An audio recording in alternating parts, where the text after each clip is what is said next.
एक समय की बात है। एक राज्य में एक प्रतापी राजा राज करता था।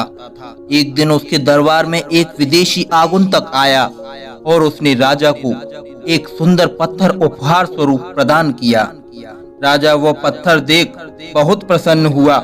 उसने उस पत्थर से भगवान विष्णु की प्रतिमा का निर्माण कर उसे राज्य के मंदिर में स्थापित करने का निर्णय लिया और प्रतिमा निर्माण का कार्य राज्य के महामंत्री को सौंप दिया। महामंत्री गांव के सर्वश्रेष्ठ मूर्तिकार के पास गया और उसे वह पत्थर देते हुए बोला, महाराज, मंदिर में भगवान विष्णु की प्रतिमा स्थापित करना चाहते हैं। 7 दिवस के भीतर इस पत्थर से भगवान विष्णु की प्रतिमा तैयार कर राजमहल पहुंचा देना। इसके लिए तुम्हें 50 स्वर्ण मुद्राएं भी दी जाएंगी।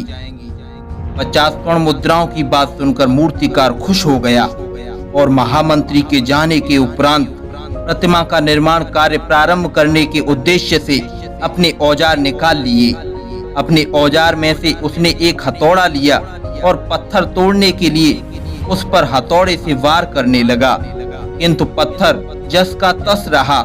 मूर्तिकार ने हथौड़े के कई वार पत्थर पर किए, किंतु पत्थर नहीं टूटा।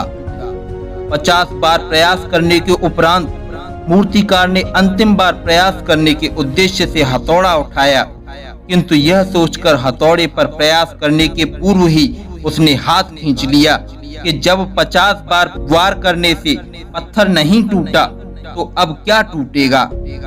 वह पत्थर लेकर वापस महामंत्री के पास गया और उसे यह कहकर वापस कर आया कि इस पत्थर को तोड़ना नामुमकिन है, इसलिए इससे भगवान विष्णु की प्रतिमा नहीं बन सकती। महामंत्री को राजा का आदेश हर स्थिति में पूर्ण करना था, इसलिए उसने भगवान विष्णु की प्रतिमा निर्मित करने का कार्य गांव के एक साधारण से मूर्तिकार को सौंप दिया। पत्थर लेकर मूर्तिकार ने महामंत्री के सामने ही उस पर हथौड़े से प्रहार किया और वह पत्थर एक बार में ही टूट गया। पत्थर टूटने के बाद मूर्तिकार प्रतिमा बनाने में जुट गया। इधर महामंत्री सोचने लगा कि काश पहले मूर्तिकार ने एक अंतिम प्रयास और किया होता तो सफल हो गया होता और 50 स्वर्ण मुद्राओं का हकदार बन जाता। इस कहानी से हमें ये सीख मिलती है कि हम भी अपने जीवन में ऐसी परिस्थितियों से दो चार होते रहते हैं। कई बार किसी कार्य को करने के पूर्व या किसी समस्या के सामने आने पर उसका निराकरण करने के पूर्व ही हमारा आत्मविश्वास डगमगा जाता है और हम प्रयास किए बिना ही हार मान लेते हैं।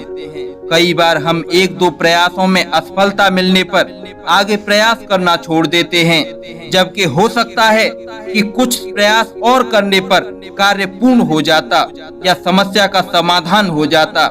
यदि जीवन में सफलता प्राप्त करनी है तो बार बार असफल होने पर भी तब तक प्रयास करना नहीं छोड़ना चाहिए जब तक सफलता नहीं मिल जाती। क्या पता जिस प्रयास को करने के पूर्व हम हाथ खींच लें वही हमारा अंतिम प्रयास हो और उसमें ही हमें कामयाबी प्राप्त हो जाए। धन्यवाद दोस्तों। हमारे ऐसे और भी मोटिवेशनल वीडियोस देखने के लिए हमारे चैनल बिग थिंकिंग को सब्सक्राइब कर दें, बेल आइकन को प्रेस कर दें, जिससे कि आने वाले लेटेस्ट वीडियो आपको सही समय तक मिल सके। धन्यवाद। जय हिंद। वंदे मातरम।